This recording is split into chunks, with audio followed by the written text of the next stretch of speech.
The twins' screams echoed through the mansion again as Mitchell Grant stared at another quarterly report, 18 months of sleepless nights blurring the numbers before him. Then suddenly, silence. As he rushed upstairs expecting the worst, what he saw through the doorway would change everything. But no one could have imagined what would happen next. Before we get into the topic, if this video reached you at the right moment, let us know with a simple comment.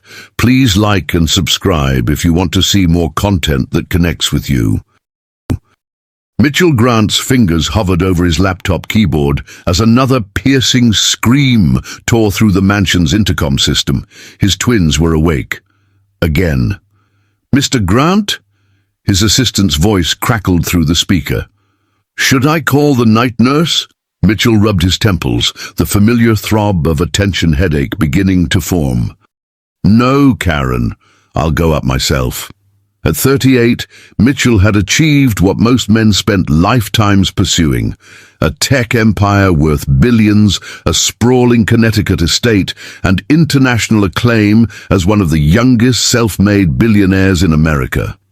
What he couldn't achieve, however, was getting his 4-year-old twins to sleep through the night. Not since Catherine died 18 months ago.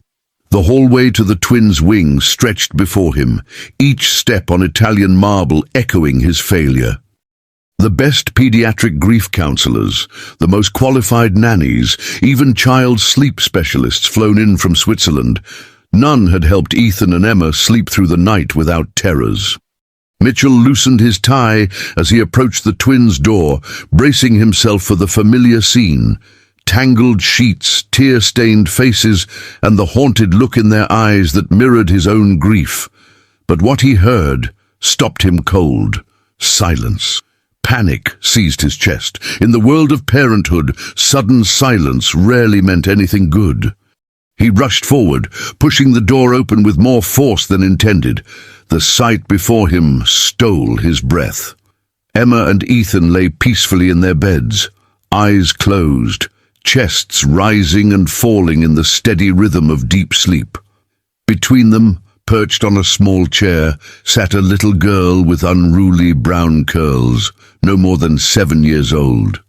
She was reading from a worn book, her small finger tracing the words as she whispered the story. Mitchell stood frozen, afraid that any movement might break whatever spell had been cast over his chronically sleepless children. The girl looked up, startled by his presence. Large, intelligent eyes met his, and she quickly closed the book. "I'm sorry," she whispered, sliding off the chair. "They were crying, and my mom always reads to me when I can't sleep, so I thought." "Your mom?"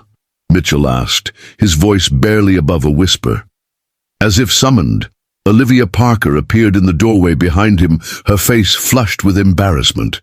"Mr. Grant, I'm so sorry." "This is my daughter, Sophie. My sitter cancelled last minute, and I had no choice but to bring her. I promise it won't happen again." Mitchell recognized her now, the new night babysitter his household manager had hired 3 weeks ago.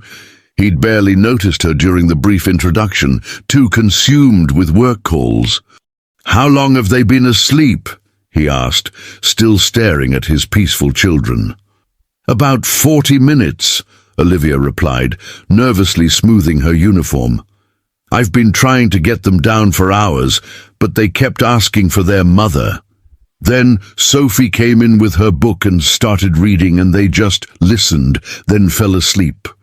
Mitchell moved to his daughter's bedside, gently brushing a strand of blonde hair from her forehead. No nightmares, no screams, just peaceful sleep for the first time in over 500 nights. "What book is that?" he asked Sophie, who clutched it protectively to her chest. "It's my special book," she replied, her voice soft but confident. "My dad gave it to me before he went away. It has stories that help people feel better." Mitchell noticed Olivia tense at the mention of Sophie's father. Her expression shifted almost imperceptibly. Pain, anger, something more complicated. "Would you?" Mitchell paused, hardly believing what he was about to suggest. "Would you be willing to read to them again tomorrow night?" Sophie's face brightened.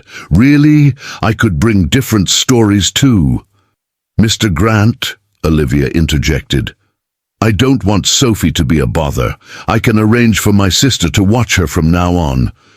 Mitchell looked from his sleeping children to the little girl with the magical book, then to her mother's worried face. For the first time in 18 months, he felt something unfamiliar stirring in his chest. Hope. Actually, Mrs. Parker, I'd like to amend your employment arrangement. I want to hire both you and Sophie. If she's willing, of course. Sophie's eyes widened with excitement, but Olivia looked uncertain. She has school, Mr. Grant, and homework, and we'll work around her schedule, Mitchell said firmly. Double your salary, triple it, whatever it takes. He glanced back at his sleeping children. This is the first time they've slept peacefully since their mother died. As if sensing they were being discussed, Ethan stirred slightly, his small hand reaching out. Sophie instinctively moved closer, opening her book again. She began to read in a gentle voice, and Mitchell watched in amazement as his son settled back into peaceful slumber. In that moment, Mitchell Grant, the man who built an empire by predicting technological revolutions, could never have predicted how this little girl with a tattered book would revolutionize his broken family, or how much it would cost him. You really don't have to do this, Olivia said for the third time, as Mitchell's driver loaded Sophie's backpack into the gleaming black SUV. 2 weeks had passed since that first night. 2 weeks of peaceful sleep for the twins. 2 weeks of Mitchell rearranging his entire schedule to accommodate their new arrangement. It's on my way, Mitchell replied, checking his watch. Besides, I have a meeting near Sophie's school anyway. This was a lie. His first meeting was downtown, in the opposite direction. But something about personally driving Sophie to school after she spent the evening reading to his children felt important, necessary even. Sophie bounced on her toes beside them, her excitement palpable. Mom, can I show Mr. Grant my science project when he picks me up today? Olivia smoothed her daughter's wild curls. If Mr. Grant has time, honey. I'll make time, Mitchell said, surprising himself with how much he meant it. As they drove through the morning traffic, Mitchell stole glances at Sophie in the rearview mirror. She sat quietly, her precious book open on her lap, fingers tracing the illustrations. Sophie, may I ask you something? Mitchell said, navigating through an intersection. She looked up, her expression serious beyond her years. Yes, Mr. Grant? What makes that book so special? Sophie's fingers stilled on the page. It knows what people need to hear. Mitchell smiled. How can a book know that? That's what my dad said when he gave it to me. He said it was very old and very special, and that it would always know what story to tell. She lowered her voice to a whisper. Sometimes the words change when different people need different stories. Mitchell's smile faltered. The businessman in him recognized fantasy, but the father in him, the desperate father, wanted to believe. Your dad sounds like an interesting person. Sophie's face clouded. He had to go away when I was 4. Mom says he's not coming back. Mitchell regretted bringing it up. I'm sorry, Sophie. Mom cries sometimes when she thinks I'm sleeping, Sophie continued, her voice small. She works really hard. That's why I try to be good and help with chores. Mitchell felt something twist inside him. He'd been so focused on his own grief, his own children's pain, he hadn't considered Olivia's struggles as a single mother. Your mom is very brave, he said carefully. And so are you. Sophie smiled, the shadow passing from her face. That's what Emma said last night. She asked if I could be their sister. Mitchell nearly missed a red light, breaking suddenly. She what? Emma asked if I could be their sister, Sophie repeated. I told her I already have a mum, but I could be their friend. Mitchell's hands tightened on the steering wheel. The twins hadn't mentioned their mother in days. They'd stopped asking when she was coming back. Instead, they asked for Sophie, for her stories, for her presence. He should be grateful. He was grateful. But something else gnawed at him. The fear that his children were transferring their affection, replacing Catherine's memory. When they arrived at Sophie's school, a modest public elementary that stood in stark contrast to the private academy the twins attended, Mitchell noticed the other parents staring. A billionaire CEO dropping off a child who clearly wasn't his own attracted attention. "Have a good day, Sophie," he said, as she gathered her things. "Mr. Grant." She hesitated at the door. "Can I ask you something?" "Of course." "Are Emma and Ethan sad because their mom is in heaven like my goldfish?" The simple question caught Mitchell off guard. "Yes," he managed. "They miss her very much." Sophie nodded solemnly. "I have a story about that. I'll read it tonight." But as Mitchell watched her skip up the steps, he pulled out his phone and made a call. "Karen, I need you to do a thorough background check on Olivia Parker and her family. And I want to know more about her ex-husband, especially what he did before he disappeared. And then the brave little knight realized he didn't need a sword after all." His words were much more powerful. Sophie closed the book, looking expectantly at the twins tucked into their beds. "Another one?" Emma pleaded, her blue eyes, so like Catherine's, wide and hopeful. "It's already past your bedtime," Mitchell said from the doorway where he'd been listening. "Dad," Ethan sat up. "Sophie told us a story about a knight who had to save his kingdom with just his words, like you do in your meetings." Mitchell felt his chest tighten. 1 month had passed since that first night, and the changes in his children were remarkable. They were sleeping through the night, engaging in school, and most significantly, they were talking about their feelings. "Daddy," Emma said, her voice suddenly serious. "Sophie says it's okay to miss Mommy, but also be happy sometimes. Is that true?" Mitchell crossed the room and sat on the edge of her bed. "Yes, sweetheart, that's absolutely true." "I think Mommy would like Sophie and Miss Olivia," Ethan declared. "They make us happy like she did." Mitchell swallowed hard, meeting Sophie's gaze over his son's head. Sometimes he swore this child had wisdom beyond her years.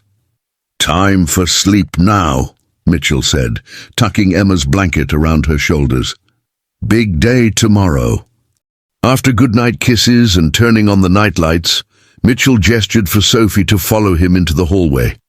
"That was a good story tonight," he said, as they walked toward the kitchen where Olivia was preparing Sophie's lunch for the next day. "The book knew they needed it," Sophie replied confidently. "It always knows." Mitchell had stopped questioning Sophie's belief in the book's magic, whether it was actually magical or simply a child's way of processing her own wisdom didn't matter. The results spoke for themselves. They found Olivia at the kitchen island, laptop open beside Sophie's Wonder Woman lunchbox. "All finished?" she asked, looking up with a smile that transformed her face. Mitchell tried not to notice how that smile affected him, tried and failed. "They're asking for another story." "But I held firm," he reported, helping himself to coffee from the pot Olivia had brewed.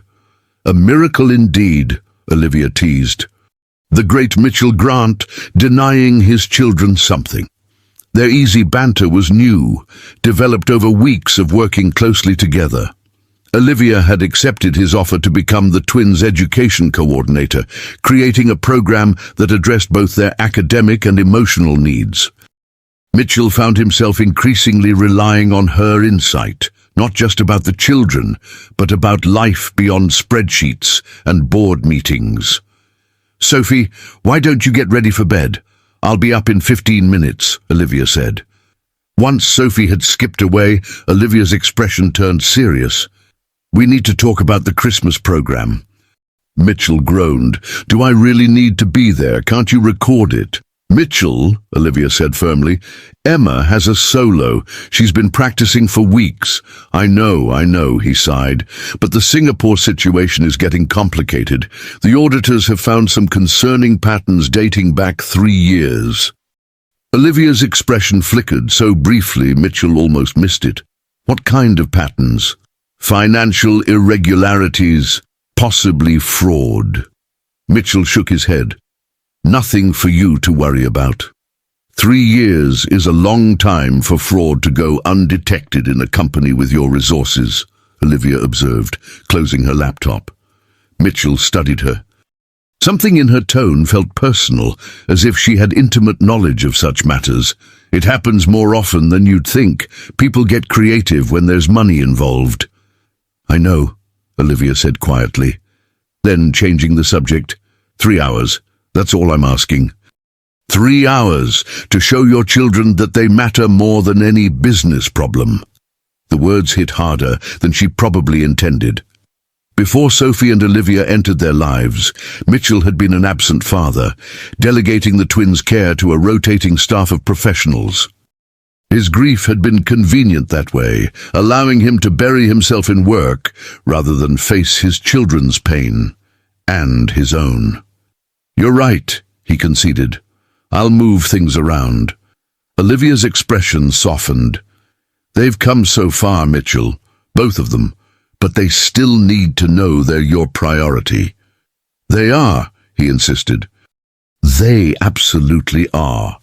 Then show them, she said simply. The auditorium buzzed with excitement as parents clutched programs and adjusted video cameras. Mitchell sat in the reserved front row, checking his watch for the 3rd time in 5 minutes. They'll start soon, Olivia whispered, sensing his agitation. The principal always drags out her introduction. Mitchell nodded, trying to focus on the moment rather than the 4 emergency calls he'd missed while his phone was silenced. The company was in crisis mode. The auditors had uncovered a sophisticated fraud scheme in the Singapore division, a scheme that implicated his longtime friend and VP of International Operations, David Chen. But here he sat, watching a school Christmas program because his daughter had a solo. There they are. Sophie bounced in her seat as the kindergarten class filed onto the risers. Mitchell spotted the twins immediately. Emma in a silver star costume, her blonde curls arranged carefully under her pointed cap. Ethan beside her in a shepherd's robe, looking solemn and important. Emma's eyes scanned the audience until she found Mitchell. Her face lit up, and she waved frantically, nudging Ethan to look. When Ethan saw his father, his serious expression melted into a gap-toothed grin. Something shifted in Mitchell's chest. A year ago, he would have sent his assistant with a video camera. 6 months ago, he would have arrived late and left early. Now he was here, fully here, watching his children beam with pride at his presence. When Emma stepped forward for her solo, her small voice filled the auditorium with Silent Night. Mitchell felt tears prick his eyes. She sounded so much like Catherine. She's incredible, Olivia murmured, squeezing his arm gently. Mitchell could only nod, emotion closing his throat. After the performance, as children reunited with parents in a chaos of costumes and congratulations, Mitchell knelt to embrace the twins. "Did you like my song, Daddy?" Emma asked, her face flushed with excitement. "It was the most beautiful thing I've ever heard," Mitchell said honestly. "I didn't forget any of my lines," Ethan reported proudly. "Miss Olivia helped me practice." "You were both perfect," Mitchell said, glancing up at Olivia with gratitude. "Can we get ice cream to celebrate?" Sophie asked, joining their circle. "It's December," Olivia reminded her. "Hot chocolate, then," Sophie bargained, making the twins giggle. Mitchell checked his phone, 15 missed calls now, and made a decision. Hot chocolate sounds perfect. They found a cozy cafe near the school, and Mitchell watched as the 3 children huddled together over their drinks, whispering and laughing as if they'd been friends forever. In just a few weeks, Sophie had become as essential to the twins as breathing. "You're staring," Olivia said quietly, sliding into the booth beside him. "I'm just—" Mitchell searched for the words. "Grateful, I suppose." Olivia's gaze softened. "It's been quite a journey." "For all of us," Mitchell agreed, then hesitated. "Olivia, there's something I need to tell you." She must have heard the seriousness in his tone, because her smile faded. "What is it?" Mitchell glanced at the children, ensuring they were absorbed in their conversation. "The company is in trouble. Serious trouble. There's been fraud in our international division, and it looks like my VP has been embezzling funds." Olivia's eyes widened. "Oh, Mitchell, how bad is it?" "Bad enough that I may need to go to Singapore immediately, for at least 2 weeks." "But Christmas is in 10 days, Olivia said, her voice dropping to ensure the children couldn't hear. "You promised the twins you'd be there." Mitchell ran a hand through his hair. "I know, but if I don't contain this, there might not be a company left. Everything I've built, everything I've secured for their future, gone." "They don't need a company," Olivia said firmly. "They need their father." Before Mitchell could respond, his phone buzzed again, the board chairman. "I have to take this," he said, sliding out of the booth. Outside in the cold December air, Mitchell answered. "Jim, I know what you're going to say." "It's worse than we thought," the chairman interrupted. "The SEC is involved now. They're talking about freezing our assets. Mitchell, if you don't get to Singapore and sort this out personally, we're looking at potential criminal charges." Mitchell closed his eyes, leaning against the brick wall of the cafe. "I'll be on the next flight." When he returned to the table, one look at his face told Olivia everything. "You're leaving," she said, not a question. Mitchell nodded, his chest heavy. "I don't have a choice." "You always have a choice," she replied, disappointment evident in her voice. "You're just making the same one you always have." The Singapore